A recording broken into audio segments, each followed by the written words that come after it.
السلام عليكم ورحمة الله وبركاته. خير شرفت لسه dhawaada way jineer abyad muuqaalkan waa muuqaal muhiimad gaar ah leh waxaan rabnaa inaan uga hadalno sida ugu wanaagsan oo aad u bilaabi kartid IT career ama xirfad ama aan iraahdo mihnad dhanka information technology-ga marka runtii dad aad u tiro badan ayaa soo weydiiyay ama igala hadlay inta badan waxyaabo la xiriira teknolojiyada iyo IT-gaba laakiin qofku runtii wax laga yaabaa inuusan haysan ama fikrad rasmi ah ka haysan qaabka ugu saxan oo maarta information technology-ga iyo dhanka uu abaari lahaa ama ha noqoto degree inaad ka qaadato ama ha noqoto waxyaabaha kala duwan ama xirfadaha kala duwan oo information technology-ga ama IT-ga lafsad ahaantiisa ku jira qaybahaas oo dhan iyo qaybo badan oo la xiriira ayaan insha Allah muuqaalkan uga hadli doonaa eeba idinka wax rajayn doonaa markaad muuqaalkan dhameysatid in aad wax badan aad ka fahmi doontid runtii waxaad arkaysaa arday badan oo IT-ga dhigata ama information technology-ga dhigata haddana aan xitaa fahansanin information technology-ga iyo meeshii ka sii aadi lahaayeen iyo sida uu qaybsamo iyo wuxuu yahay aan xitaa si guud u fahansanin sababtoo ah dadka intooda badan galaaska noocan oo kala ah waxa laga yaabaa inaysan weligood fursad u helin hagaag marka inta ayna barnaamijka bilaabay waxaan ka codsanayaa haddii aad cusub tahay inaad akoonka aad maartay subscribe dhahdid hadda page-ka Facebook ka daawanaysid inaad like dhahdid waxa kaloo ka codsanayaa in aad video-ga like dhahdid ama batoonka maartay like-ta video-ga ku dhufatid waxay naga caawinaysaa in arda adigoo kala kula mid ama dad adigoo kala kula mid oo danaynaya inay IT-ga ama information technology-ga bartaan inay maartay uu gaaro muuqaalkan eeba idankii waxaan rajeynayaa inaad intaas samaysay hagaag marka aynu ka hadalno marka koobaad muxuu muhiim u yahay horta marka koobaad qodob koobaad why ay muhiim u tahay ama sababta ay muhiimka u tahay IT-ga inaad baratid maan iska dayna wax kala barano marka koobaad IT-ga waxa weeye sababtaynu u baranayno waxa weeye waa stability waa xirfad aan iraahdo waa mihnad fadhida yani cilmi fadhiya jira oo qofku markuu barto aysan wax murana galayn inuu shaqo ku helo ama ku shaqeeyo marka information technology-ga ama IT-ga waqtiga hadda la joogo wuxuu yahay shay shaqadiisu meel walba diyaar ku tahay ama xafiis dawladeed ha noqoto oo IT officer ha qaataan wasaarad walba qof IT u baahan tahay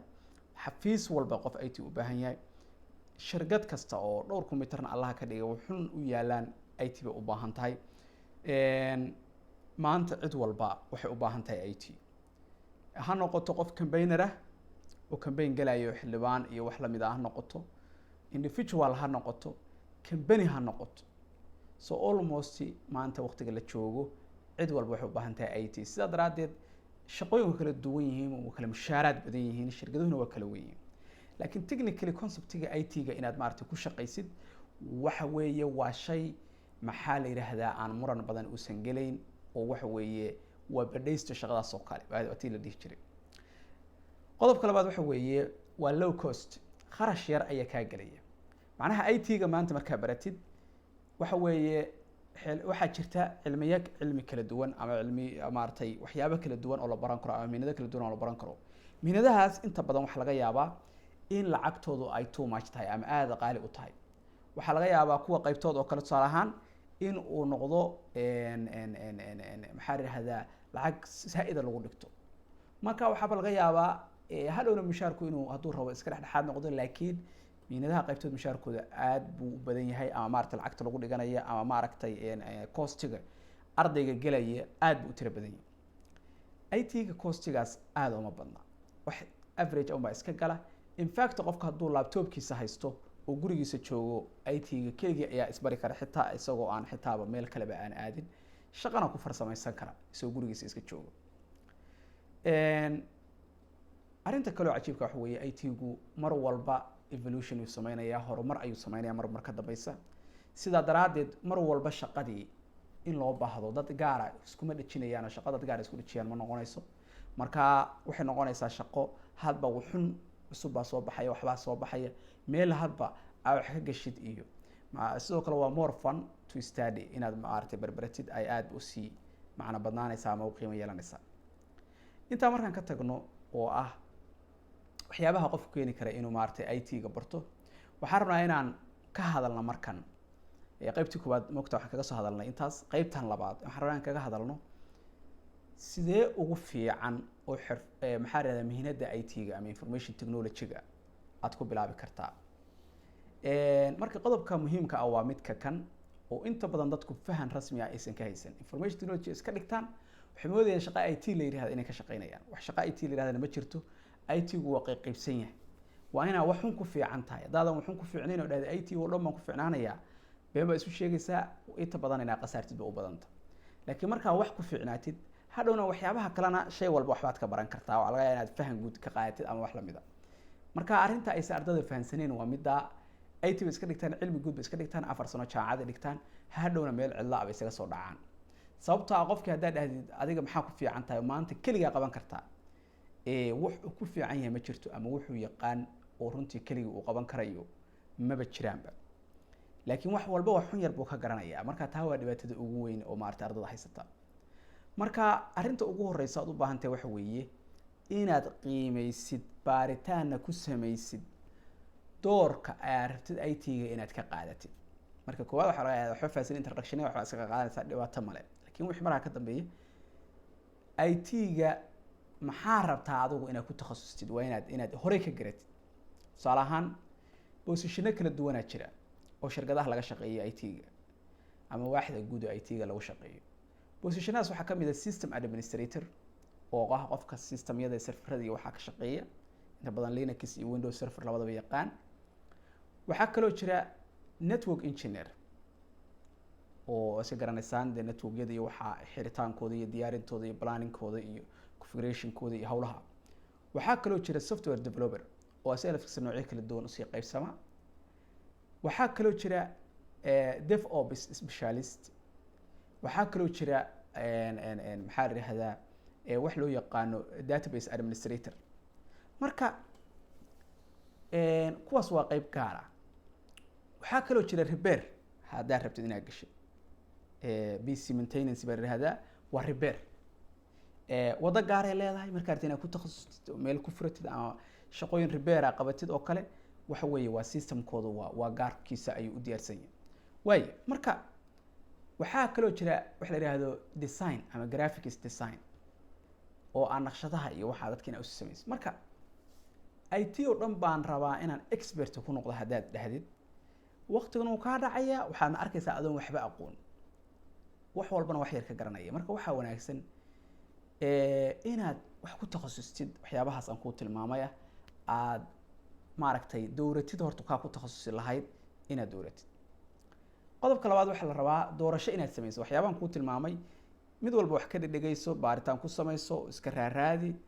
mid inaad dowratid oo dhaaysan anigu waxaan rabaa inaan barto 4 sano jaamacad dhiganayo ku takhasuso macna jaamacadaada waa dhiganaysaa waxbarashadaada waa dhiganaysaa wixii dhigan lahayd IT-ga commonki wixii dhan iska dhiganaysaa laakiin waxba adiga target ku ah. Marka waa inaad dowratid salahan waxaan rabaa inaan barto